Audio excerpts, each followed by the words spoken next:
ओम शांति। आज 25 अक्टूबर 1987 बाप दादा के अव्यक्त रूप के चले हुए मधुर महावाक्यों पर मनन और चिंतन करेंगे। आज मीठे बाबा ने हम बच्चों को 4 बातों से न्यारे बनने का आवाहन किया है।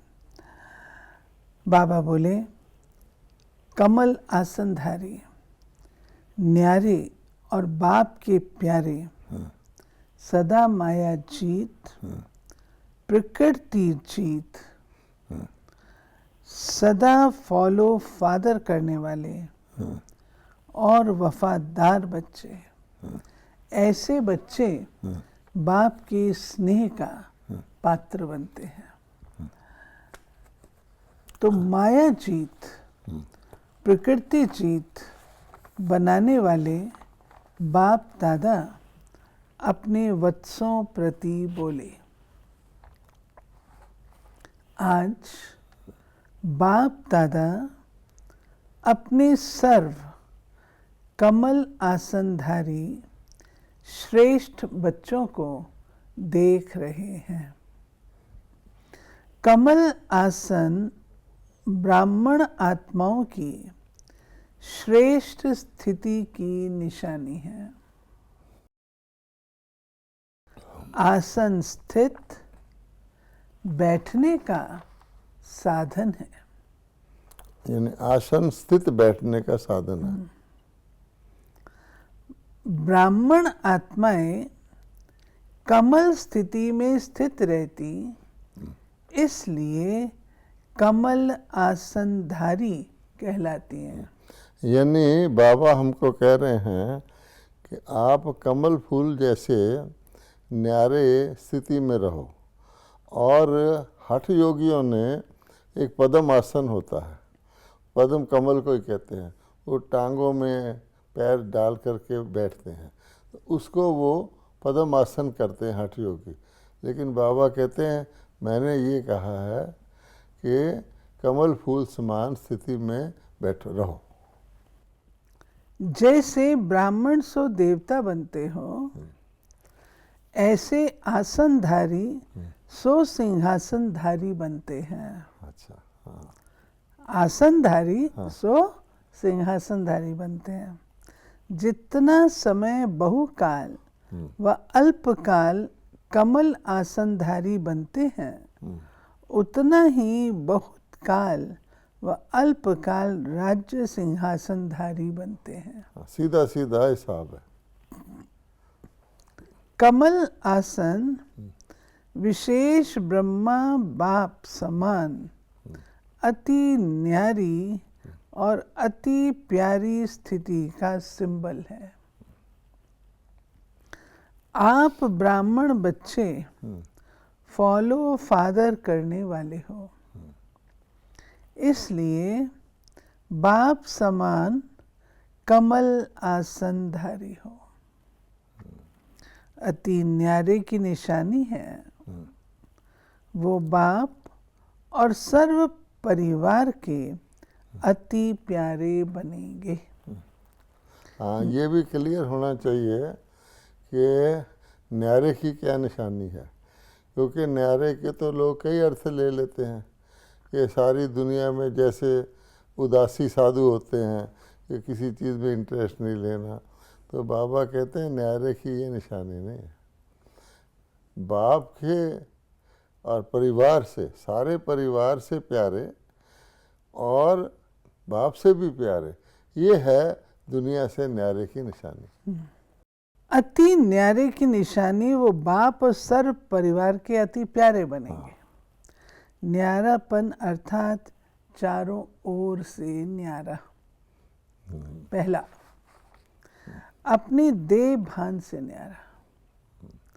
जैसे साधारण दुनियावी आत्माओं को चलते फिरते हर कर्म करते स्वतः और सदा देह का भान रहता ही है। अच्छा, बाबा ने पहले ये साइड बताई है कि दुनिया में जो हम हैं तो सबके अंदर आत्मा, लेकिन चलते फिरते अपने देह का भान रहता ही है, भूलते थोड़ी हम। इसी तरह मेहनत नहीं करते कि मैं देह हूँ, न चाहते भी सहज स्मृति रहती ही है। ऐसे कमल आसनधारी ब्राह्मण आत्माएं भी इस देह भान से स्वतः ही ऐसे न्यारे रहें जैसे अज्ञानी आत्म अभिमान से न्यारे हैं। वो आत्म अभिमान से न्यारे हैं और हम देह भान से न्यारे रहे। अज्ञानी और ज्ञानी का यही फर्क हो गया। है ही आत्म अभिमानी, शरीर का भान अपने तरफ आकर्षित ना करे। जैसे ब्रह्मा बाप को देखा चलते फिरते फरिश्ता रूप व देवता रूप स्वतः स्मृति में रहा, ऐसे नेचुरल देही अभिमानी स्थिति सदा रहे, इसको कहते हैं देह भान से न्यारे। एग्जाम्पल तो बाबा ने बहुत सिंपल दे के बताया है कि ज्ञानी अर्थात देह भान से न्यारा और अज्ञानी अर्थात आत्म अभिमान से न्यारा। देह भान से न्यारा ही परमात्म प्यारा बन जाता है। दूसरा यानी परमात्मा प्यारा भी और परिवार का प्यारा भी, क्योंकि उसको ये परिवार फिर रूहानी परिवार और परमात्म परिवार दिखता है। जब हम परमात्म प्यारे हो गए तो उसके परिवार के ऑटोमेटिकली प्यारे हो गए। जो चीज़ प्यारे को प्यारी होती है वो हमें भी प्यारी हो जाती है। इस देह के जो सर्व संबंध है, दूसरा हाँ जी, दृष्टि से, वृत्ति से, कृति से, उन सबसे न्यारा। अच्छा, देह का संबंध देखते हुए भी स्वतः ही आत्मिक देही संबंध स्मृति में रहे। इसलिए दीपावली के बाद भैया दूज मनाया। अच्छा, जब चमकता हुआ सितारा व जगमगाता अविनाशी दीपक बन जाते हो तो भाई भाई का संबंध हो जाता है। ये तो बाबा ने बड़ी डीप बात बताई है कि आम तौर पे दिवाली से नेक्स्ट डे भैया दूज मनाते हैं। हम मनाते आए हैं, लेकिन ये भैया दूज का अर्थ क्या है कि जब हम आत्म अभिमानी हो जाते हैं अर्थात आत्माओं के दीपक जग जाते हैं और भैया के लिए दूसरे भी चाहिए ना, तो बहुत सारी आत्माओं के दीपक जग जाते हैं। यानी दिवाली का अर्थ है कि सारी आत्माओं के दीपक जग जाते हैं, आत्मा बन जाते हैं, तभी हम दीपक दीपक यानी भाई भाई की दृष्टि आत्मा आत्मा की धारण करते, उसका ये यादगार है। आत्मा के नाते भाई भाई का संबंध और साकार ब्रह्मा वंशी ब्राह्मण बनने के नाते से बहन भाई का श्रेष्ठ शुद्ध संबंध स्वतः ही स्मृति में रहता है।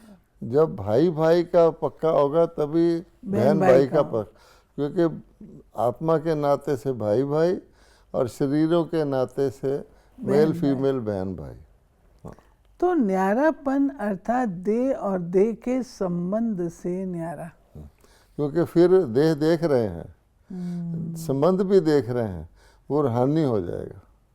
और रूहानी में भी आत्मा आत्मा और जिस शरीर में आत्मा मैंने बहन भाई।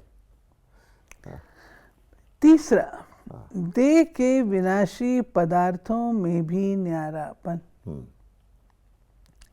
अगर कोई पदार्थ किसी भी कर्मेंद्री को विचलित करता है अर्थात आसक्ति भाव उत्पन्न होता है तो वो न्यारापन नहीं रहता। संबंध से न्यारा फिर भी सहज हो जाते, लेकिन सर्व पदार्थों की आसक्ति से न्यारा अनासक्त बनने में रॉयल रूप की आसक्ति रह जाती है। अब बाबा ने तीसरी बताई, लेकिन वो कहते हैं कि वो फिर भी आसान है कि संबंध है तो संबंध में हम चलो भाई भाई बहन बन गए, आत्मा आत्मा बन गए, लेकिन पदार्थ अर्थात पदार्थ तो अपने फटाफट उसको लेने को जी करता है। मान लो किसी को मोटर कार की बहुत अट्रैक्शन होती है तो वो सोचता है मोटर कार तो बिल्कुल अलग चीज़ है, मोटर कार बेजान चीज़ है या कोई खाने पीने की चीज़ है। तो वो पदार्थ जो है वो बहुत ज़्यादा अट्रैक्ट करता है, उससे न्यारा होना है, क्योंकि समझते हैं कि चलो हम देह से न्यारे हो गए, देह के संबंधों से भी न्यारे हो गए, किस लिए हो गए, अब हम ये पदार्थों का अच्छी तरह से उपभोग करें। मतलब बाबा कहते हैं तो बहुत सूक्ष्म रीति का आकर्षण है। अनासक्त बनने में रॉयल रूप की आसक्ति रह जाती है। हाँ। सुनाया था ना, आसक्ति का स्पष्ट रूप इच्छा है। हाँ। इसी इच्छा का सूक्ष्म महीन रूप है अच्छा लगना। अब देखो बाबा ने यानी कहने को आसक्ति है, लेकिन आसक्ति किस रूप में प्रकट होती है? इच्छा होना कि ये चीज़ इच्छा। हम कहेंगे हमें तो कोई इच्छा नहीं, लेकिन मान लीजिए आपके सामने पदार्थ आ जाएं, भोजन के पदार्थ ही आ जाएं, 8 पदार्थ आ गए। अच्छा, अब हमें को एक चीज़ की ज़्यादा पसंद है तो है ना, इच्छा है उसकी कि मैं 2 बारी भी ले लूँ। अब अच्छी लगती है ना, तभी तो इच्छा पैदा होती। तो बाबा ने कहा आसक्ति और उसका आसान रूप इच्छा, और क्लियर देखना हो तो अच्छा लगना। एक बहन का सुनाते हैं ना कि जब माउंट आबू में बहुत वर्ष पहले ब्रह्मा भोजन हुआ तो एक बहन ने क्या किया कि खीर, हर एक को खीर मिली और पापड़ मिले। उसने अपनी खीर की कटोरी वापस करके कहा मुझे एक पापड़ और दे दो। अच्छा, पापड़ तो साधारण चीज़ गिनी जाती है खीर के भेंट में, पर उसके दिल के अंदर कुछ ख्याल पैदा हुआ कि मैं ये एक्सचेंज क्यों किया। तो मातेश्वरी जी के पास गई, क्वेश्चन पूछा, तो मातेश्वरी जी ने कहा तुम्हारे क्वेश्चन में तुम्हारा आंसर है। तुम ये समझ रहे हो कि पापड़ तो साधारण चीज़ है, खीर अच्छी चीज़ है, मैंने अच्छी दे के साधारण ले ली, पर तुम्हें पापड़ की इच्छा थी ना, अर्थात तुम्हें पापड़ अच्छा लगता था, खीर की भेंट में भी अच्छा लगता था। तो इसकी अच्छी रीति चेकिंग करो कि ये पदार्थ अर्थात अल्पकाल सुख के साधन आकर्षित तो नहीं करते हैं।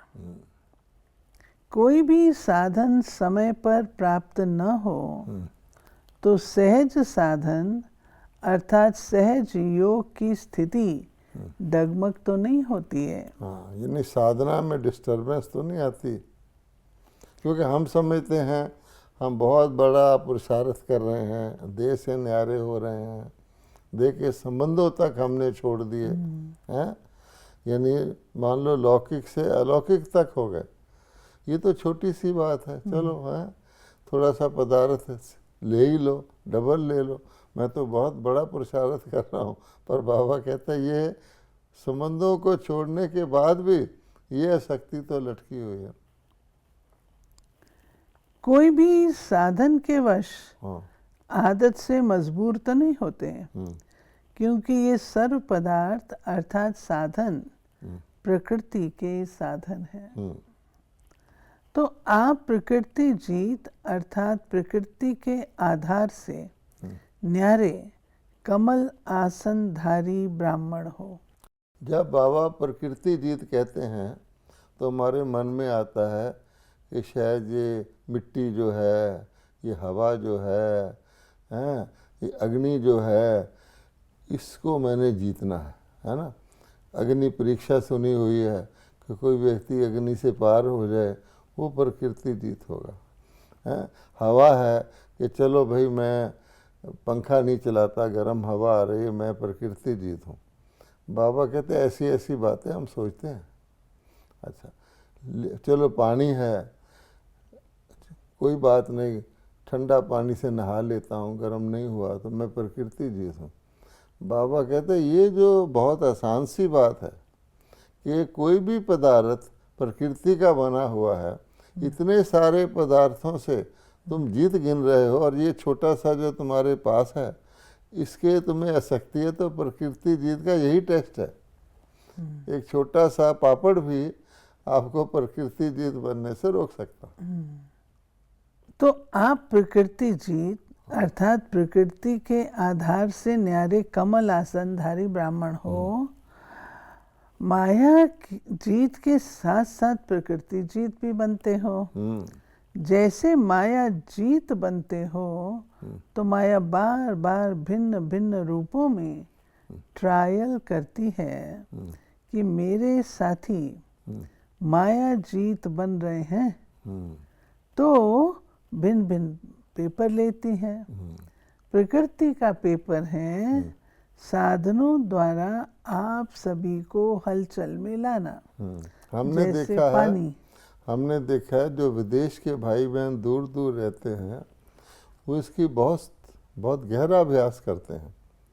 आप किसी भारतवासी को कोई टोली यानी प्रसाद डबल दे दो, वो सहज ही ले लेता है। सहज योगी कहता मैं सहज योगी हूँ, कोई बात नहीं, अच्छा है। किसी विदेशी को आप डबल दे के देखो, वो कहता है नहीं, नो माया, नो माया।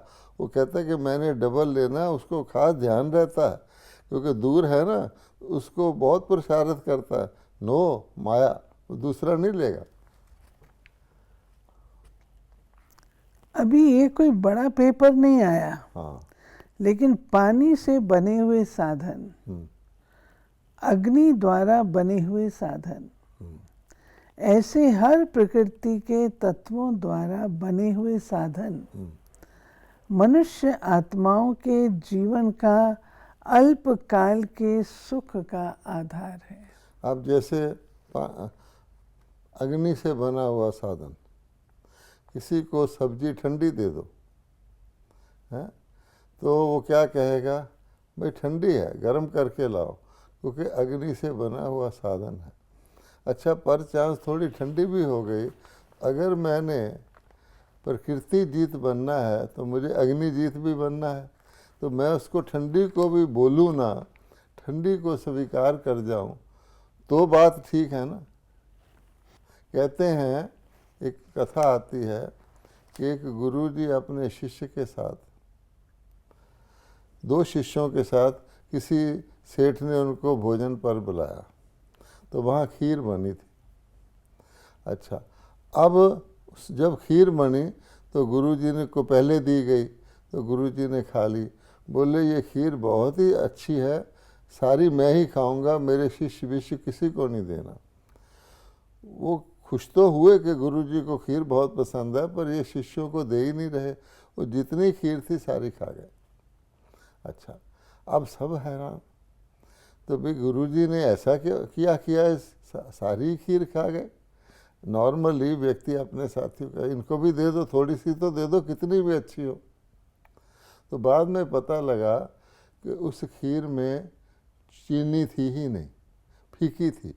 तो उस गुरुजी ने सोचा अगर शिष्य खा के बोल दिया खीर तो फीकी है तो अच्छा नहीं लगेगा, तो इसलिए उन्होंने सारी खीर इसलिए खा ली कि मैं इसको बोलूँगा नहीं, मैं प्रकृति जीत हूँ, मेरे शिष्य को दोगा वो फौरन बोल देगा कि खीर फीकी है, तो जिसने दी है उसका निरादर हो जाएगा। ऐसे हर प्रकृति के तत्वों द्वारा बने हुए साधन मनुष्य आत्माओं के जीवन का अल्पकाल के सुख का आधार है। तो ये सब तत्व पेपर लेंगे। जैसे ठंडी चीज़ है, अब कोई कहेगा जी आपने मुझे नींबू पानी तो दिया, इसमें बर्फ़ और डालो, हम तो समझते हैं साधारण चीज़ है, लेकिन वही प्रकृति जीत है। किसी दिन आपको ठंडा गर्म नहीं मिलेगा तो फिर प्रकृति फीलिंग आएगी ना। अभी तो सिर्फ पानी की कमी हुई है, आबू में शायद उस समय पानी की कमी थी, लेकिन पानी द्वारा बने हुए पदार्थ जब प्राप्त नहीं होंगे तो असली पेपर उस समय होगा। ये प्रकृति द्वारा पेपर भी समय प्रमाण आने ही है। इसलिए देह के पदार्थों की आसक्ति व आधार से भी निराधार अनासक्त होना है। अभी तो सब साधन अच्छी तरह से प्राप्त हैं, लेकिन साधनों के होते साधनों को प्रयोग में लाते योग की स्थिति डगमग ना हो। हाँ, योग में रहकर इनको हम यूज करेंगे तो न्यारे होंगे। योगी बन प्रयोग करना, हाँ, इसको कहते हैं न्यारा। योग का प्रयोग ये है, योगी बन हाँ, इनका प्रयोग करना, इनको कहते हैं न्यारा। कोई कहते हैं ना योग का प्रयोग करो, तो हम समझते हैं कि भाई किसी व्यक्ति की मन को चेंज करना, बैठ के संकल्प से, उससे पहले ये प्रयोग आवश्यक है, तब वो प्रयोग इफेक्टिव होगा। है ही कुछ नहीं तो उसको न्यारा नहीं कहेंगे। हाँ, होते हुए निमित्त मात्र हाँ, अनासक्त रूप से प्रयोग करना, इच्छा व अच्छा होने के कारण नहीं यूज करना। हाँ, ये चेकिंग ज़रूर करो। आप कुछ कहेंगे? यही कि रोज़मर्रा की ज़िंदगी में हम योगी हैं नहीं हैं, योगी हैं या भोगी हैं, हम अपने को योगी समझते हुए इन चीज़ों को साधारण मानते हैं, छोटी छोटी मानते हैं, लेकिन हर तत्व हमारा टेस्ट ले रहा है। निमित्त बन के योग में रहकर उनका प्रयोग करें। ये जो ट्रैफिक कंट्रोल होता है ना, उस वक्त बहुत अच्छा टेस्ट होता है। मान लो कोई भोजन कर रहा है, ट्रैफिक कंट्रोल हो गया, उसके मुख में भोजन है, वो सोचता है, उसको अनईजी फील होता है कि मैं अब इसको चबाऊं या मैं ट्रैफिक कंट्रोल करके चबाऊं। ये तो भोजन है, बातचीत कर रहे हैं। बातचीत तो आसानी से छोड़ी जा सकती है, लेकिन सोचते चलो बातचीत पूरी जल्दी से कर लेते हैं, आधा ट्रैफिक कंट्रोल कर लेंगे। ये छोटी छोटी बातें ही टेस्ट है कि मैं योगी रहकर प्रयोग में हूँ या मैं योग को पीछे कर देता हूँ। जहाँ इच्छा होगी फिर भला कितनी भी मेहनत करेंगे, लेकिन इच्छा अच्छा बनने नहीं देगी। ये हमारा स्लोगन है वैसे, इच्छा अच्छा बनने नहीं देती, क्योंकि इच्छा मात्रम अविद्या, ये हमारी स्टेज है। तो इच्छा हो ही ना, कोई चीज़ ही ना हो तो इच्छा कैसे होगी? तो बाबा ने कहा वस्तु है, उस वक़्त उसका योग में रह के प्रयोग करो, तब इच्छा मात्रम अविद्या। पेपर के समय मेहनत करने में ही समय बीत जाएगा। हाँ, आप साधना में रहने का प्रयत्न करेंगे, हाँ, और साधन अपनी तरफ आकर्षित करेंगे। हाँ, आप युद्ध कर मेहनत कर साधनों की आकर्षण को मिटाने का प्रयत्न करते रहेंगे, हाँ, तो युद्ध की कशमकश में ही पेपर का समय बीत जाएगा। हाँ, तो फिर तीर कमानधारी बन जाएंगे, युद्ध त्रेता युग में चले जाएंगे। रिजल्ट क्या हुई? प्रयोग करने वाले साधन से सहज योगी स्थिति से डगमग कर दिया ना। प्रकृति के पेपर तो अभी और रफ्तार से आने वाले हैं, इसलिए पहले से ही पदार्थों के विशेष आधार, खाना पीना, पहनना, चलना, रहना, संपर्क में आना, इन सब की चेकिंग करो कि कोई भी बात महीन रूप में भी विघ्न रूप तो नहीं बनती। अब यहाँ बाबा ने संपर्क में आना जो पहले बताया था वो भी जोड़ दिया। हमारा कोई संबंधी आता है, कोई दूर से मिलने वाला फ्रेंड आता है, हम उसको कितना टाइम देते हैं और किस स्थिति में देते हैं? असक्त होके देते हैं, अनासक्त होके देते हैं। ये अभी से ट्रायल करो। जिस समय पेपर आएगा उस समय ट्रायल नहीं करना, नहीं तो फेल होने की मार्जिन है। योग स्थिति अर्थात प्रयोग करते हुए न्यारी स्थिति, सहज योग की साधना साधनों के ऊपर अर्थात प्रकृति के ऊपर विजयी हो। ऐसा न हो उसके बिना तो चल सकता, उसके बिना रह नहीं सकते, इसलिए डगमग स्थिति हो गई। इसको भी न्यारी जीवन नहीं कहेंगे। ऐसी सिद्धि को प्राप्त करो जो आपके सिद्धि द्वारा अप्राप्ति भी प्राप्ति का अनुभव कराए। हाँ, सिद्धि स्वरूप हो जाओ, यानी अप्राप्ति में भी आपकी स्थिति बने। बाबा कहते हैं तब आप सिद्धि स्वरूप बनो। जैसे स्थापना के आरंभ में आसक्ति है व नहीं, उसकी ट्रायल के लिए बीच बीच में जानबूझकर प्रोग्राम रखते रहे। जैसे 15 दिन सिर्फ ढोडा और छाछ खिलाई, गेहूं होते भी ये ट्रायल कराई। कैसे भी बीमार 15 दिन इसी भोजन पर चले, कोई भी बीमार नहीं हुआ। दमा की तकलीफ वाले भी ठीक हो गए।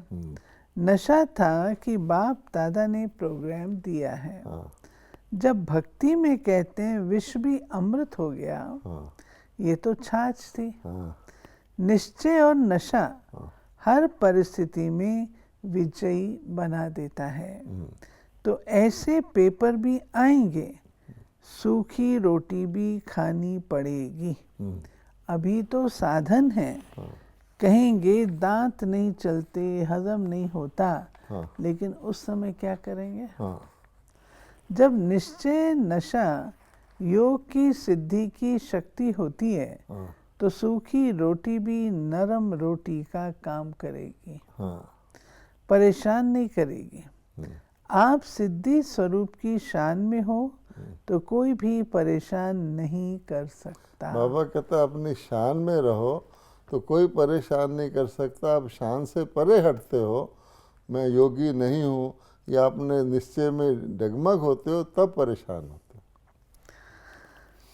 जब हठ योगियों के आगे शेर भी बिल्ली बन जाता, सांप खिलौना बन जाता, तो आप सहज राजयोगी सिद्धि स्वरूप आत्माओं के लिए ये सब कोई बड़ी बात नहीं है। तो आराम से यूज करो, लेकिन समय पर धोखा ना दे, ये चेक करो।